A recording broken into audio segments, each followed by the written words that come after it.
few of those if time permits. So what we will do is, in plane motion, we can write two force equations in two mutually perpendicular directions, like in particles, which could be x and y, which could be n and t, which could be r and theta. But in addition to that, we will take moment about a point. Mostly it is easier to take moment about mass center, but if necessary, we will see how to take moment about other points as well. Actually, we did the preparation during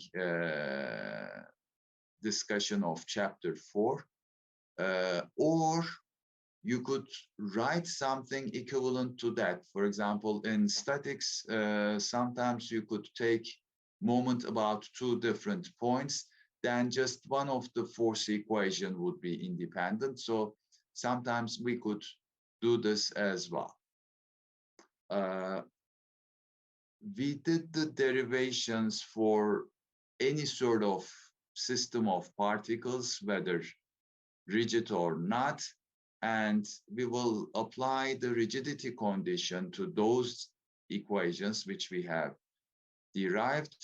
Therefore, they will be simplified, and we will use the kinematic relations that were developed for a particle in chapter 2, which actually forms the basis of kinematics. And we had extended them to rigid bodies in chapter 5, so we will need them very much.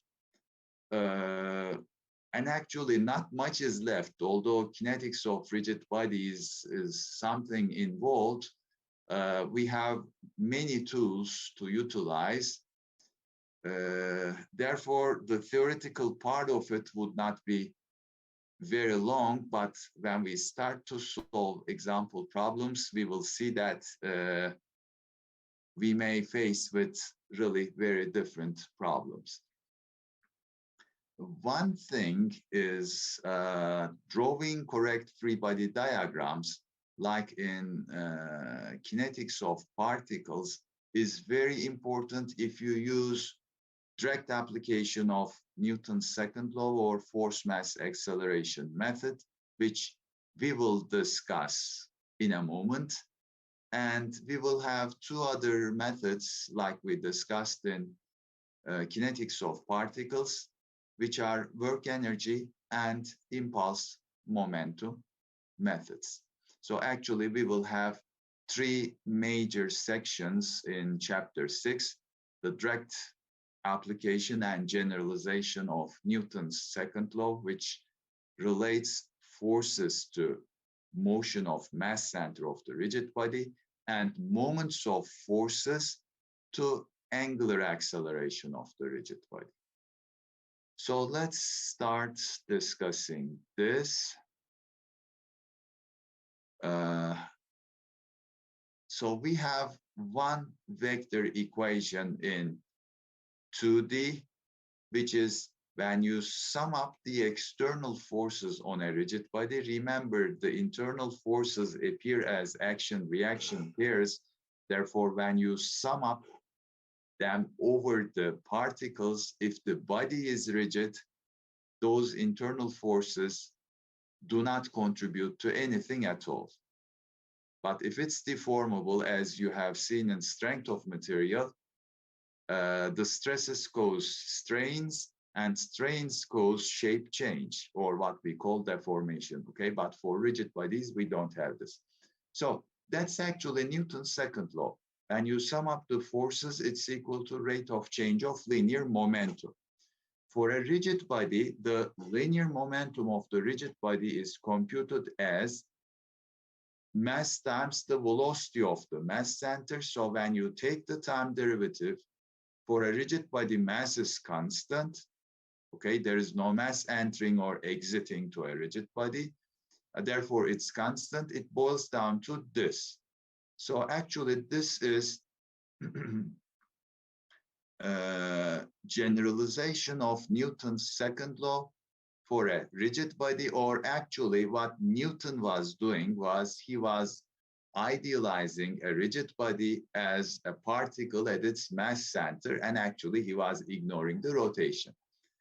And we had seen in chapter 4 that when you take moment of all external forces about the mass center, it is equal to rate of change of angular momentum about the mass center. And for a rigid body, since the relative positions of particles are constant, we have the mass moment of inertia, which is actually a property of mass plus the distribution of that mass about the mass center. So this has a unit kilogram times square meter times the angular acceleration. So actually angular momentum turns out to be IG omega, or angular velocity of the rigid body. And when you take its time derivative, the mass moment of inertia is constant because mass is constant, and its distribution about the mass center for a rigid body is constant. So we get this expression. And actually, these two laws, our book does not tell this, but are known as Euler's first and second laws, because it was Euler who generalized Newton's second law for rigid bodies. And as I keep saying, sometimes classical mechanics is known as Newtonian mechanics, although not all branches are, but you can derive anything in classical mechanics using Newton's second law, okay? And these are derived using Newton's second law as well, okay? This is, remember in chapter 4, we took just moment of the forces and got it. Now, one thing we may do, although I will not do it very much, you may replace the forces on a rigid body by a single force whose line of action passes through the mass center plus a moment, okay? So you may reduce a force system to a force at a single point plus a moment, and that resultant force is this, which causes that acceleration, and moment of those forces causes the angular acceleration, okay? This is what the book says, but I won't use it. It doesn't seem practical to me. I can sum up the forces, I can take moments, rather than trying to reduce them. But that's an alternative way if you like. Okay. So let's discuss a little more on plane motion equations. Well, this was straightforward that we have derived in chapter 4. But the angular momentum about the mass center, if the system of particles is rigid, let me show what form it takes. Remember, rho I was the relative position of mi with respect to the mass center of the system. Again, the book uses the notation that you have a finite mass particle and the number is finite as well. That is, it's like a sandbag, but you may very easily replace this with dm and replace the summation with integral. It's up to you. Let me start with this. So the angular momentum is mi rho I dot is the linear momentum of this particle, okay? And when you cross it with rho I, which is the moment arm, actually you're taking the moment of linear momentum. That's for if you have finite number of particles of finite mass. If it's a continuous system of particles, replace mi with dm, and summation with integral. So it's rho cross rho dot dm is the integral. Now, for a rigid body, the magnitude of this vector is constant. Remember, x, y does not rotate with the body, and actually that would cause a little trouble if you want to work in 3D, but for our case, it's okay. So that's a good simplification. So magnitude of this vector is constant because that's a rigid body. The particle cannot go away from the mass center, or it can't come closer to the mass center, okay? Distance is constant. But because the rigid body is rotating, the vector may change its direction. Therefore, we have a rho dot, okay? It's not zero. Magnitude is constant, but the direction is not, it's rotating. So it's not zero, the derivative. If it were zero, everything would be very easy. So actually rho dot becomes omega cross rho, okay? Because it's rotating. So if we have rho cross rho dot, actually I can substitute omega cross rho for rho dot. So I will have rho cross omega cross rho. And what I would do is I would switch these two, okay? In a vector cross product, if you switch the two, you have to introduce a minus sign. And also you shouldn't first cross these two. So you have to introduce the parentheses so that you won't get a zero.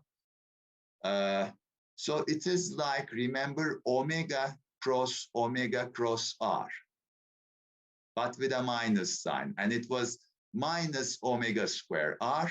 So another minus, this minus would go. This would be rho square, the magnitude, times omega. Okay? After this trick,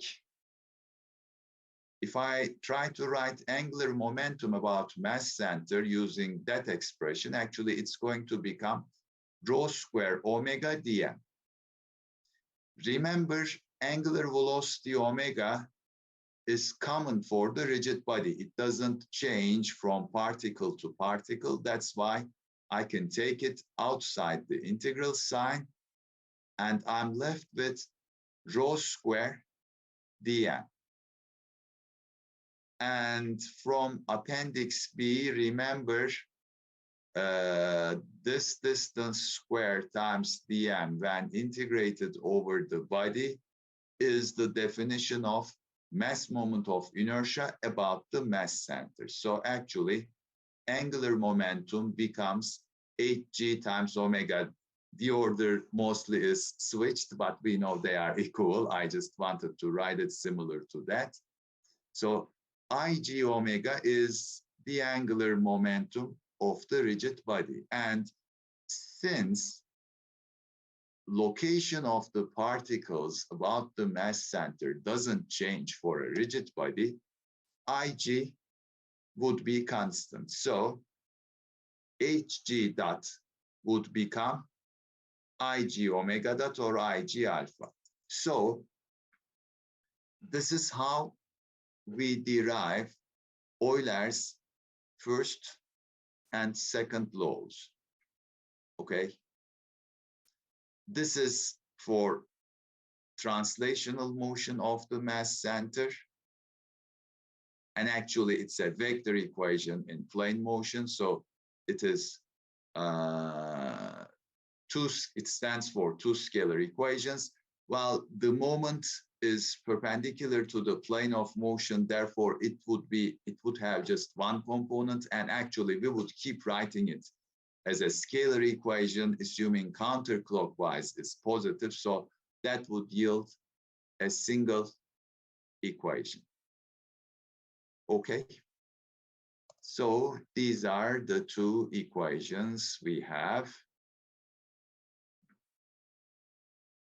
And these are called, as I said, Euler's laws of motion. Our textbook says it's generalization of Newton's second law for particles to rigid bodies.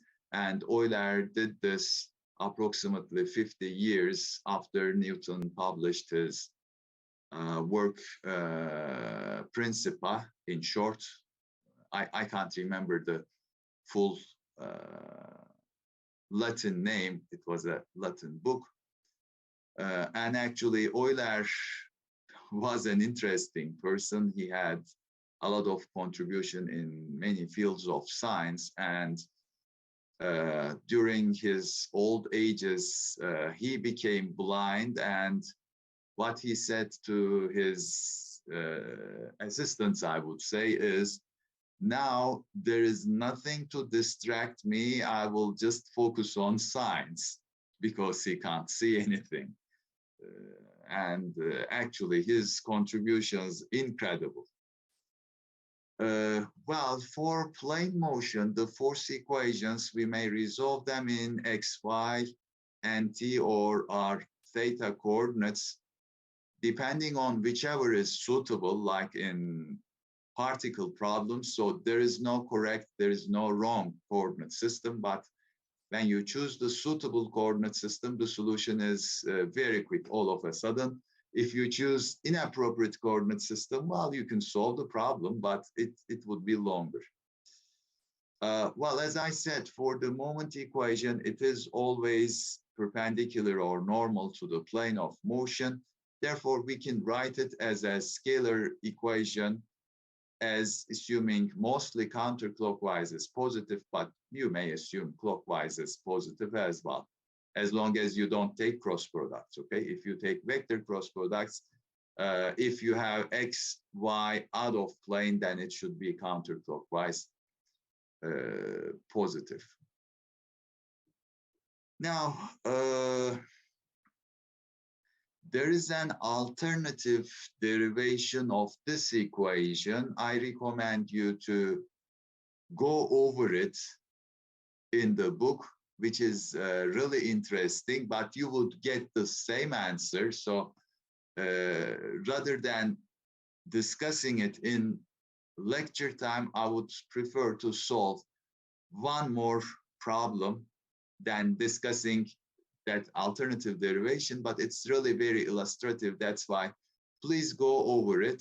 But what I'm going to do is, there is so-called alternative moment equation. That is, we will not take moment about the mass center, but we will take moment about an arbitrary point, okay? Which might be sometimes very easy. You may, for example, eliminate the two unknown forces if both forces pass through, say, point P, and directly solve the remaining unknown rather than getting a coupled equation. And that's possible, okay? Remember, for statics, you could take moment about any point and it would be zero.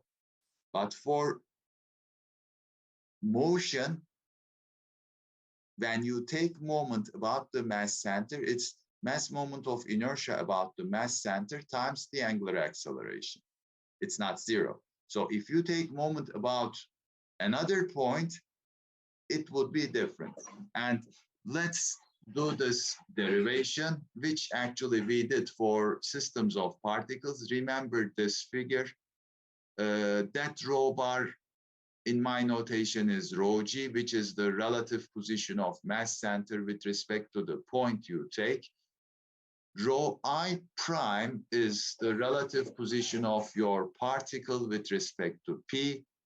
Rho I is the relative position of your particle with respect to mass center.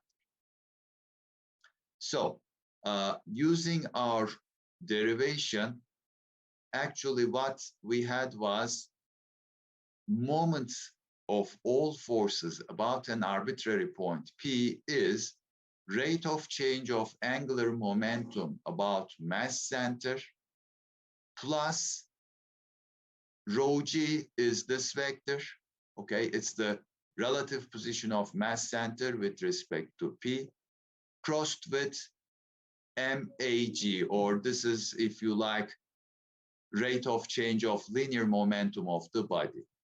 And remember this rho g, which is shown by rho bar in the book. It's from P to G vector. So what we do is we can take moment about any point we like. It's the rate of change of angular momentum about the mass center plus moment of rate of change of linear momentum, or if you like, MA, about point P, okay? We can write this equation in a much simpler way. That's the formal vector expression, but as I keep saying, it's just perpendicular to the plane of motion, so we don't need to write it in vector form for planar mechanics. Take the moment of forces about P, it's IG alpha plus moment of MAG about point P, which is very easy to remember, okay? And this equation sometimes saves you, okay? Especially if you don't need the forces, but if you're just interested in the angular motion of the body and moment of the forces, without, for example, solving the reaction forces by solving a single equation, you get the result. For example, if you have a rolling wheel, you don't want to get the friction force, you don't want to get contact force. So you take moment about the contact point, that's it, okay? So that is a life-saving equation. Sometimes you don't need to solve for unnecessary things. But I would like to show you two interesting things. Now, suppose you would like to get moment about rotation axis.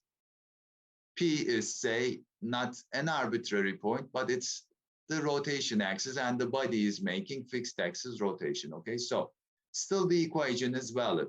Just replace P with O, or you can say Q, whatever you like, okay? It's arbitrary. So it's MO is IG alpha plus moment of MAG about, this time not P but O, I just forgot to change it.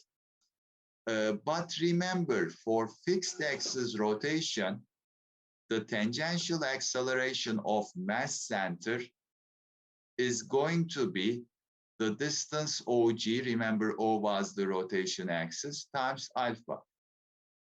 So moment of MAG about P, when you substitute it, is OG squared alpha. And when I replace AG with OG alpha and another OG because of the moment, this would be what I'll get. Alpha is common. Take it out. IG plus MOG squared. Do you remember something like this from Monday lecture? Parallel axis theorem. It becomes mass moment of inertia about the rotation axis, okay? But that's a special case. Don't generalize this to any point P, which is arbitrary, okay? So we have three types of equations. Number one, mg is IG alpha. Actually, you can recover it from this. What is moment of MAG about G? That would be 0, okay? Which is the Euler's second law. Now, second thing, if P is axis of rotation, this time moment of MA plus IG would yield mass moment of inertia about the rotation axis. That's a good coincidence, okay?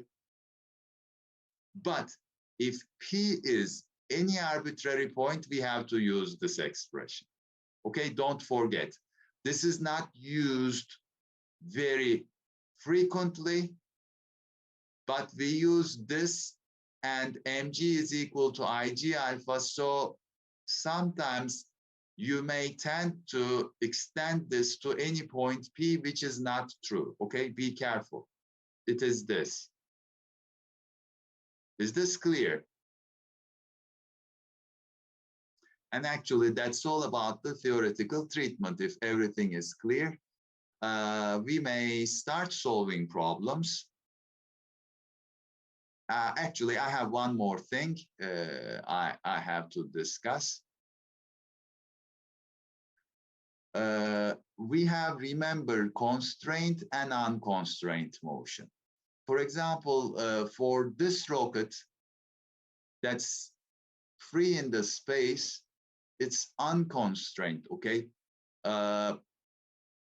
There is no relation, no kinematic relation between, say, if you're using XY coordinates, the X component of acceleration of mass center, Y component of acceleration of mass center, and the angular acceleration of the rocket, okay? You have the weight, you have the thrust. As you see, it's slightly tilted, so it creates some moment. You sum up these two forces vectorially and equate it to mass times the acceleration of the mass center.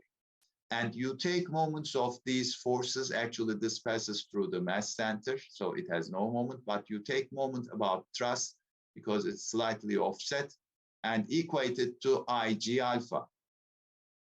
So there is no kinematic relation among those. But if you consider this rod, which does a constraint motion, actually first you have to establish the relations between the acceleration in x-axis, y-axis, and the angular acceleration kinematically, because they're not independent kinematically. And you will have reaction forces here, which actually imposes those kinematic constraints. So they should be established before you write the force motion relations, okay, which we will see in the examples. So whether you have an unconstrained or constrained motion changes the things. Now let's very briefly see the analysis procedure before we start with the examples. Now, if it's a constraint motion, we have to determine the relations among those kinematic properties before we start writing force acceleration relations. If it's unconstrained motion, there's no relation. We won't be able to write it. Then we have to draw a free body diagram, which is very important. Actually, it's a good practice to draw a so-called kinetic diagram as well. Now, free body diagram, actually, this alpha should be here, A should be there. It shouldn't be on a free body diagram. That's not a good one. So you don't need these in a free body diagram, but this tells you the left-hand side of your equations. Sum the forces, take moment of these forces about G, okay? So these are the left side of the equation. And to be able to write them correctly, you should draw this properly. And these tell you the right-hand side of the equations. This is MAG, this is IG alpha. Okay? And then you will write, rather than equation of equilibrium that you had written in statics, you would write equation of motion. And for every rigid body, you can have at most 3 unknowns. These may be 3 kinematic quantities, 3 unknown forces, or some unknown forces and some moments. But the number of unknowns should not exceed 3. Okay, so this is how we will do it. Any questions? Yeah, sure.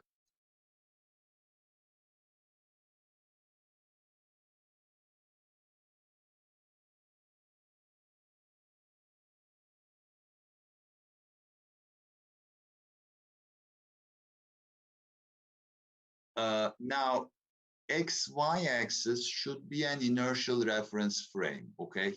It should not be a moving coordinate system. So the rigid body is going to have a motion measured from that coordinate system, okay? That's, I wouldn't say it's a relative motion, but uh, you may also use the kinematics that you may have a moving coordinate system that might be fixed on the rigid body, or I don't know, that might be moving something. You may apply relative motion condition as well. But for kinetic relations, it should be written based on an inertial reference system, okay? Actually, uh, in classical mechanics, you have two sorts of reference frames. One is so-called the inertial ones, or we assume them to be inertial because we know they don't really exist. And the other ones are accelerated coordinate systems. The theory of general relativity unifies this, but it uses a complex mathematics. It is valid for any sort of coordinate system. Okay, but it's complicated. This does our job in engineering and even in science for many purposes. Yes, we have a better theory, but that's complicated. So if this does my job, I would be using it. Okay, any other questions? Okay, let's see some simple motion, translation. Now, for translation, remember the angular or initially is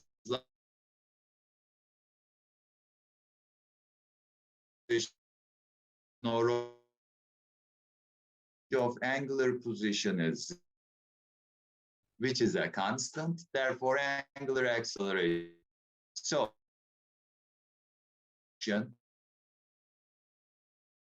is of the mass to take moment of forces about mass center, it should be 0. But this doesn't say you can take moment about any point because it's not statics, okay? If you need to take moment about another point, what we have to do is, yeah, IG alpha is 0, but we have to take moment of MAG about that point P. And in general, it's not 0 because it makes an accelerated motion. So we have to be careful about this.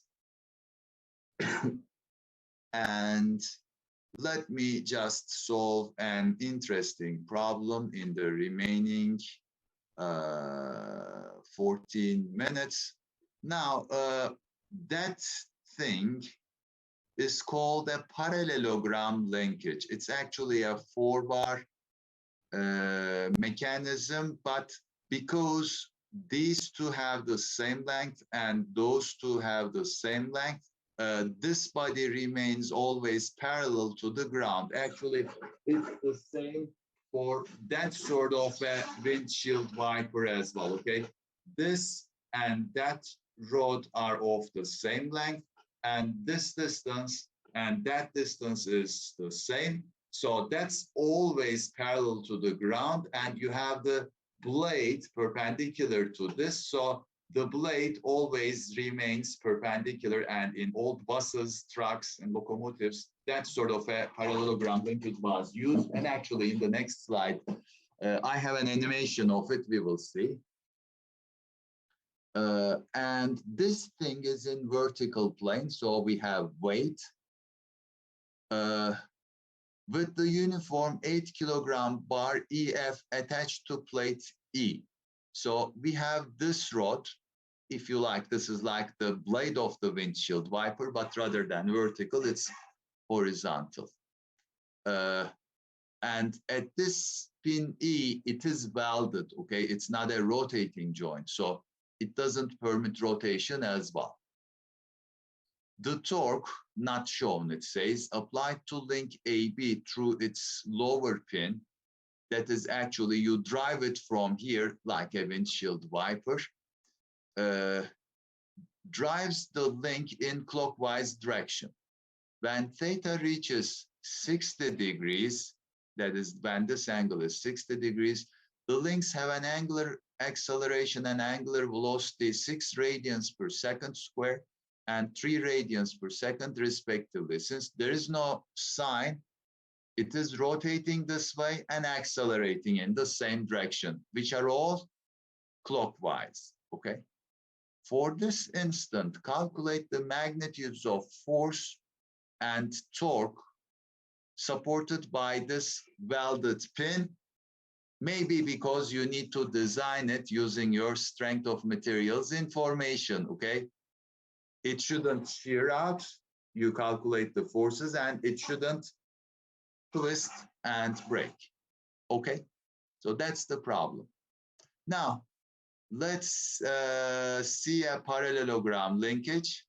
That's it, okay? You see the blue body is always parallel to the ground because the mechanism is a parallelogram.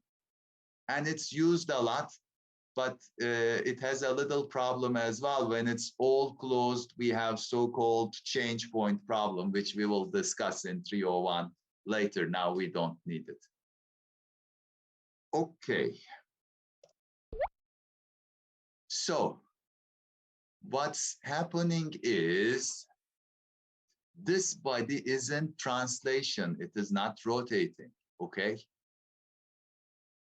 Therefore, this is in translation because it's welded. And what happens is point A follows a circular trajectory about B, or point C follows a circular trajectory about D, or you could put a pin here and then an 800 millimeter linkage and center it here. They will all follow the same circular trajectories without rotation, okay, like this. It doesn't rotate, it doesn't do that sort of motion. It's just in translation. So actually, we can analyze this rigid body like a particle because all points on that rigid body or on that rigid body, which are on translation, follow parallel trajectories, and they have the same velocities, linear velocities, and same linear accelerations. So we could use an NT or R theta coordinates, whichever you like. Acceleration of point A on this rigid body, or C or E or whatever, because it's in translation, are identical. The tangential one is R omega, the normal one is R omega squared towards the center of motion. So it's 0.8 times omega was 3 squared. So 7.20 meters per second square is the normal acceleration. The tangential acceleration is R alpha, and it's this. So when you sum these two up, you obtain acceleration of any point, the absolute acceleration of any point on this rigid body. Well, what I'm going to do is I'm going to draw a free body diagram. That's my T direction, that's my N direction. the pin is going to apply a force along T. It's going to apply a force along N. I choose N force negative. I don't know why, maybe to balance mg, but it doesn't matter. If this direction is incorrect, I would get a minus sign. And also because it's welded, it's going to apply a moment as well. Am I right? Because it restricts rotation as well if it's welded. So I will just sum up the forces and equate it to mass times the tangential acceleration. So what I have is Ft is along positive t direction, and my tangential, I'm sorry, this is weight, m is 8, g 981, and this angle is same as theta, which is 60, so it's cosine 60, is equal to, mass is 8 kilograms for this rod, and tangential acceleration is 4.8. So I can solve for Ft very easily. So the T component of the force supported by the pin turns out to be 77.6 newtons. I will do the same thing for N direction, but I chose my Fn opposite to N, so that's why I have minus Fn. Then the component of weight along N direction is equal to, mass is 8 kilograms, and the normal acceleration 7.2 meters per second squared, so I could solve for Fn. Therefore, the force supported by the pin is sum of the squares, or you could use the pole function, which is this. Then I have to find this moment. Now, you could do two things. None is simpler than or shorter than the other. Either you can take moment of all forces about the mass center and equate it to 0, and you know the forces, okay? So that can be done. Or you can take moment about this point E. In that case, you have to include mass times acceleration of the mass center, whichever you like, okay? It's like a 40 katır mı 40 satır mı problem, okay? Either you have to take moments of these forces, or you have to take moment of MA, whichever you like. I preferred 40 katır. I thought I would I could ride on the mules and go to a vacation, but that's it, okay? So that's my choice. You could also use this. So what I'm doing is I have the unknown moment. That's moment of weight, okay? And then I have mass times acceleration of the mass center times its moment arm and the other component. So the moment turns out to be 28.7 Newton meters, okay? You should get the very same answer if you use this.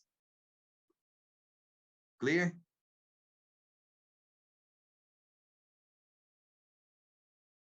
So even for translation, it requires special attention. It's not like particle, it's not like statics.